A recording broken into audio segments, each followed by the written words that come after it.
everybody. Welcome to the Roots and Wings Chronicles. Laurie. Yeah. That came out of nowhere. Well, I was just playing off of you, which is usually what happens. So, anyway, let's get to it. Welcome. Yes, last week we hopefully opened your eyes a little bit when we talked about the fact that there are multiple conversation personality styles. Yes. Which is one of the initial stumbling blocks or roadblocks. Or possible detours, pitfalls, whatever. Hurdles. Yeah, hurdle. Excellent. In conversations. Yes.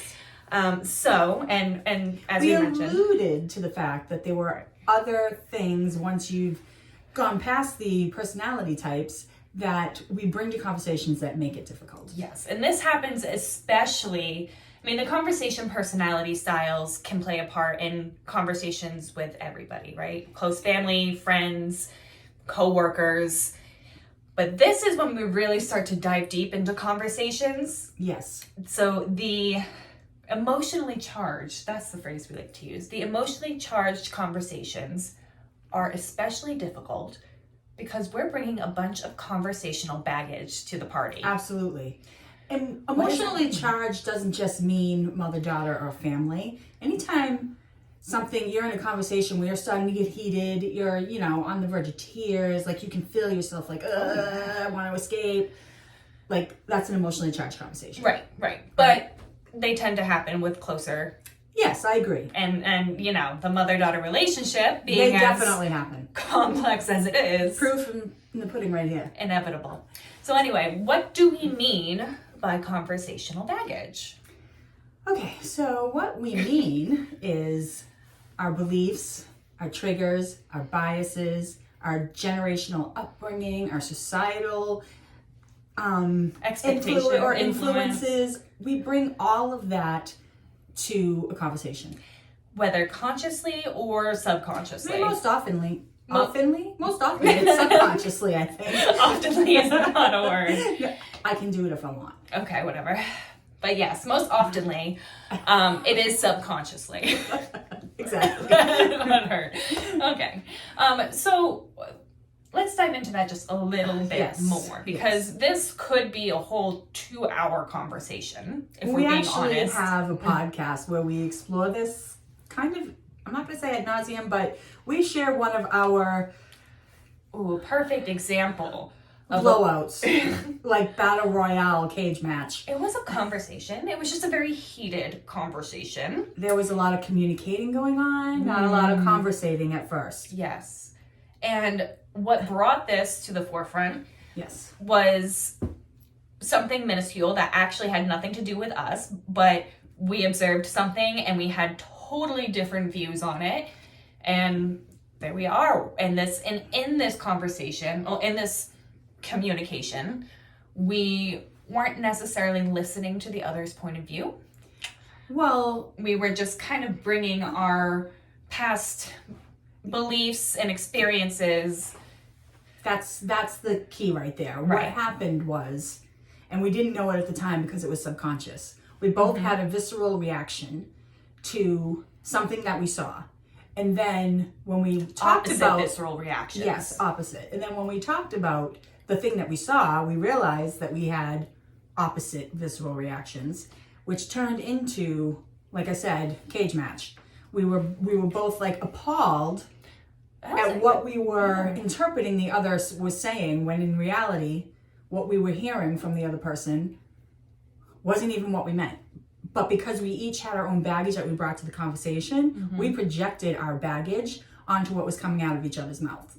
That's the perfect way to describe it. We projected our conversational baggage onto what was coming out of the other person's mouth. Right. Wow. Perfect. I love that. And that's what happens. It happens all the time. All the time. Especially when you're talking about things that happen in the subconscious mind, right?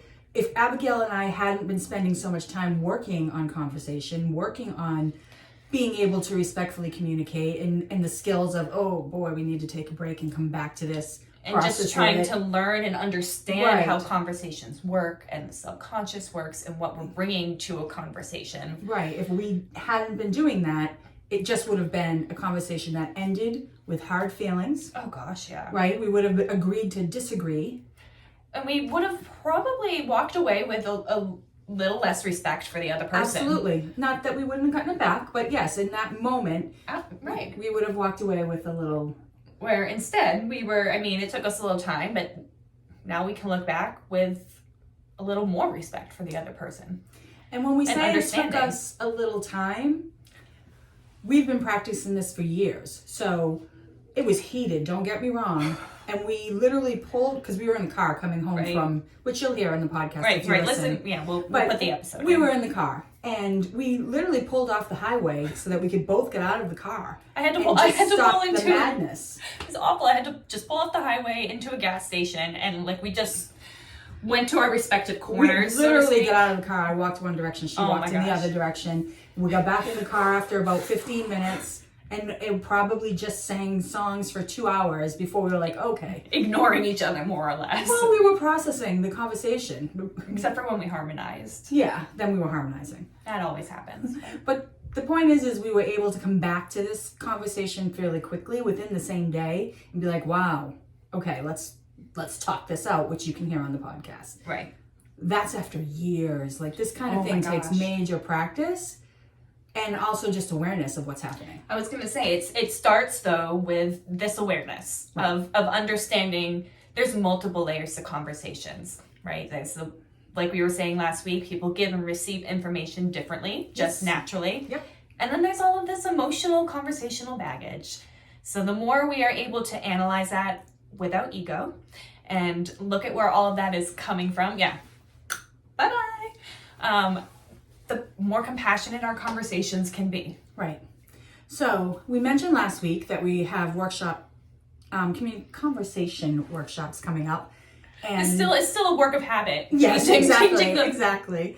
Mm. And that you could get on our wait list, and that link will be in this email as well. The workshops are multiple part. The first one is personality style, and then we dig into the nit and gritty. The meat and potato. Meat and potatoes. Uh-huh. So anyway, thanks for joining us. Check out check out below if you want to know more about the workshops, and we'll talk to you next week.